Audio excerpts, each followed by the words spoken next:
नमस्कार, आपके साथ मैं हूं सुरभि शर्मा। हिजाब विवाद पर देश के कई हिस्सों में प्रदर्शन हो रहे हैं और जगह जगह मुस्लिम महिलाएं हिजाब में प्रोटेस्ट कर रही हैं। लेकिन मालेगांव में जो हुआ वो हैरान करने वाला था। मालेगांव में सोची समझी प्लानिंग से महिलाओं को इकट्ठा किया गया, बकायदा प्रोटेस्ट की रिहर्सल्स भी करवाई गई थी और सारी प्लानिंग के बाद सड़क पर हिजाब वाली महिलाओं को उतारा गया। मालेगांव में हिजाब डे की साजिश का संपूर्ण सच इस स्पेशल रिपोर्ट में।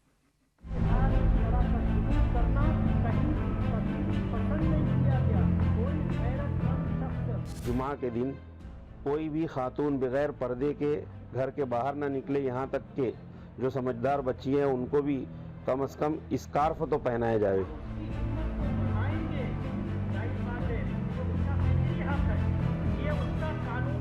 कब तक हम इसी तरह सड़कों पर उतरते रहेंगे? कब तक हमसे हमारे हक छीने जाएंगे? और हम अमन चाहते हैं मगर जुल्म के खिलाफ। फिर अगर जंग लाजमी है तो फिर जंग ही सही।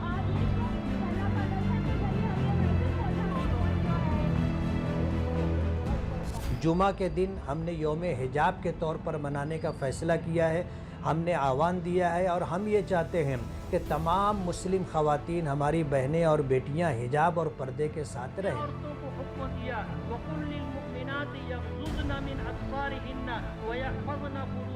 अजीज़ कल्लू स्टेडियम में बरोज़ जुमरात दोपहर 4 से 5 बजे तक का एक इज्तिमा मुनक़िद किया जाएगा, जिसके अंदर जो इसका उन्वान हिजाब और पर्दा रहेगा। उसकी अहमियत लोगों को, ख़वातीन को बतलाई जाएगी। मालेगांव में अचानक हजारों मुस्लिम महिलाओं की भीड़ आई। स्टेडियम सजा, मंच बना, माइक लगे, नारेबाजी हुई। हिजाब को लेकर बड़े प्रोटेस्ट की नींव रखी गई। भीड़ में आई हर महिला बुर्के या हिजाब पहने हुए थी। जिसने भी ये तस्वीर देखी वो देखता ही रह गया। मालेगांव के कल्लू स्टेडियम में जो कुछ हुआ वो सब कुछ बहुत जल्दी हुआ, लेकिन इसके पीछे कई किरदार हैं, कई साजिशें हैं और बहुत लंबी प्लानिंग है।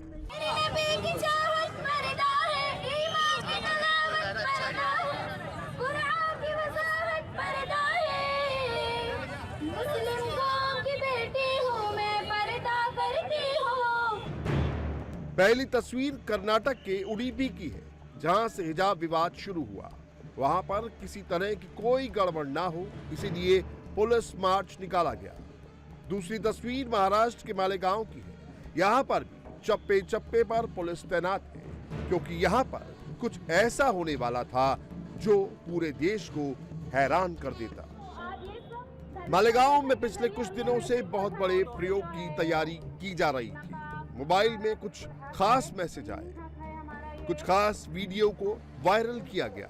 मालेगांव में एक खास किस्म की तस्वीर बनाई जा रही थी।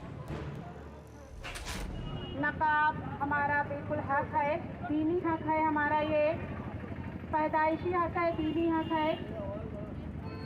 हम जो है कर्नाटका की बीजेपी हुकूमत की पुरजोर आवाज़ में मजम्मत करते हैं, जो उन्होंने वहाँ की तालबात पर नकाब के लिए जो उन पर सख्तियाँ बरती हैं, हम उनकी पुरजोर आवाज़ में मुखालफत करते हैं। मालेगांव की ये तस्वीरें नेशनल हेडलाइन बन गई और हर कोई अपनी अपनी थ्योरी देने लगा।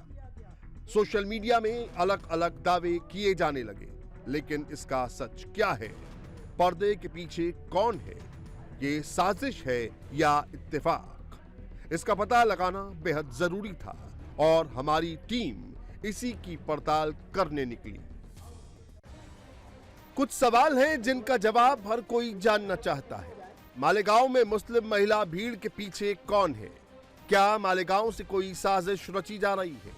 क्या पुलिस से इस प्रदर्शन की परमिशन ली गई थी? पुलिस ने अब तक क्या कार्रवाई की है? सबसे ज्यादा सवाल पुलिस से जुड़े उठ रहे हैं। इसीलिए हमारे संवाददाता राजीव सिंह ने सबसे पहले यही सवाल सीधे नासिक आईजी बीएस शेखर से पूछे। आखिर ये सम्मेलन, एक तो कोविड पीरियड चल रहा, ऊपर से इतना विवादास्पद विषय था, तो इतने सारे लोग इकट्ठा कैसे हुए? एक्चुअल में वहाँ के जो लीडर्स हैं उन लोगों ने पुलिस को भी रिक्वेस्ट किया था, और इसमें इतना ही था कि उनको निषेध का जो सभा है उस टाइप का होने वाला था। उसी मुताबिक कंडीशनल परमिशन पुलिस से लिया था और उसमें जो भी है कोरोना के जो रूल्स रेगुलेशंस है, जो नॉर्म्स है गवर्नमेंट के, उसका वायलेशन के वास्ते वो ऑफेंस रजिस्टर करवाया है। लेकिन इस तरह का सम्मेलन, इतना बड़ा विवाद पूरे महाराष्ट्र में अलग अलग इलाकों में जहाँ पर हो रहा है, तो इतनी भीड़ इकट्ठा होगी तो लोग इस तरह की धार्मिक बातें करेंगे तो कोई विषय बढ़ भी सकता है। क्या इस बात का अंदेशा नहीं था? और आखिरकार में FIR भी तो रजिस्टर्ड करनी पड़ी। नहीं, वैसी बात नहीं थी। उसमें जो था उनका कंडीशनल परमिशन जो है, जितना स्ट्रेंथ से आना चाहिए उतना, और वो शांति से करने वाले थे। They have promise to police, और उसमें कोई बाकी लेडी छोड़ के कोई नहीं था मेजरली, और पीसफुल तरीके से उन्होंने एक उनका जो भी है कि उनके धर्म के हिसाब से कौन सा पालन होना चाहिए वगैरह वगैरह, वो सब बता दिया उन्होंने। बाकी तो बात जो थी, कोई वायलेंस वगैरह नहीं हुआ और इट पास्ट पीसफुली। ऑर्गेनाइजर कौन था इसमें? मुख्य ऑर्गेनाइजर कौन थे? क्या केस रजिस्टर्ड किया गया है? किस तरह की कार्रवाई आगे होगी? नोटिस वगैरह भी भेजा गया है जो ऑर्गेनाइजर थे? मुफ्ती मोहम्मद सैयद जो है MLA जो थे, वो ऑर्गेनाइजर थे, और उनके साथ में जमात उलमा के कुछ लोग थे, उन लोगों ने ऑर्गेनाइज किया था। इतनी बड़ी संख्या में लोग आए, क्या कोई पहले से कोई प्लानिंग थी? अब परमिशन भले पुलिस की थी, लेकिन इतनी बड़ी संख्या में इतने लोगों को यहाँ इकट्ठा करना आसान नहीं है। दूसरी तरफ हिजाब को लेकर इतनी कंट्रोवर्सी चल रही है। प्रशासनिक अधिकारी, पुलिस महकमा, हर कोई ये अपील कर रहा है कि इस पर अनायास विवाद ना पैदा करें। तो आखिर इतनी बड़ी संख्या में लोगों को इंटरनल कोऑर्डिनेशन हुआ होगा, क्योंकि कोई सोशल मीडिया पर उसका कोई इन्विटेशन नहीं दिख रहा है अलग अलग संस्थाओं का या MIM का, या जो संस्था के लोग शामिल हुए, कहीं पर कोई पोस्टर बैनर नहीं। पुलिस को उन्होंने निवेदन दिया था, उसी मुताबिक उन्होंने शांति से कुछ हमारे धर्म की बात करना है, इसीलिए परमिशन लिया था, और उसी मुताबिक उन्होंने किया। कोई वायलेंस वगैरह नहीं हुआ या कोई कानून का उन्होंने ये नहीं किया, लेकिन कोरोना का जो गवर्नमेंट का रूल्स रेगुलेशन है, उसका वायलेशन होने के वास्ते पुलिस ने कार्रवाई की है। पुलिस का कहना है मुस्लिम नेताओं, मौलानाओं ने मुस्लिम महिला सभा के नाम से परमिशन ली थी, किसी भी तरह की हिंसा ना होने की गारंटी दी थी, लेकिन पुलिस को ये नहीं बताया था कि हजारों की संख्या में महिलाओं को इकट्ठा किया जाएगा। कोरोना गाइडलाइंस को पालन न करने पर सभा के आयोजकों पर FIR दर्ज की गई। 4 लोगों पर पुलिस ने नामजद FIR दर्ज की है। लेकिन ये केस सिर्फ यहीं तक सीमित नहीं है, बल्कि मुस्लिम महिलाओं की भीड़ स्टेडियम में बुलाना, उनके सामने मजहबी भाषण देना हिजाब डे का महज एक हिस्सा भर था। अब जरा समझिए कैसे कर्नाटक का हिजाब विवाद मालेगांव का सबसे बड़ा मुद्दा बना और कैसे इस मुद्दे को हर रोज धीरे धीरे सुलगाया गया ताकि चिंगारी से आग लगे और मकसद पूरा हो सके। कर्नाटक के अंदर हिजाब के साथ कॉलेज की इंतज़ामिया ने आने से जो मना किया है, इससे ख़वातीन के अंदर कुछ मनफी पैगाम ना जाए और इस्लाम का जो अहम हुक्म है पर्दा, उसकी अहमियत लोगों के दिलों के अंदर बाकी रहे, ख़ास तौर पर माओ बहनों के दिलों में। उसके लिए जमीयतुल उलमा मालेगांव मदनी रोड ने चंद प्रोग्राम तय किए हैं। पहला ये है कि इस आने वाले जुमा को यौमुल हिजाब मनाया जाए और उसका ये हो कि उस दिन यानी जुमा के दिन कोई भी खातून बग़ैर पर्दे के घर के बाहर ना निकले, यहाँ तक कि जो समझदार बच्ची हैं उनको भी कम से कम स्कार्फ तो पहनाया जाए।